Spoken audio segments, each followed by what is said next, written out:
आयुष्यात एक अशी घटना घडते ज्यामुळे संपूर्ण आयुष्य बदलून जातं.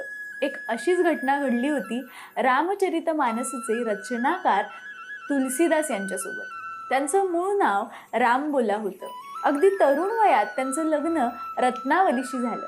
त्यांचं तिच्यावर प्रचंड प्रेम. ते पूर्णतः तिच्या अधीन होते. तिच्याविना एक क्षणही जगणं त्यांना अशक्य वाटायचं. एकदा पावसाचे दिवस सुरू होते.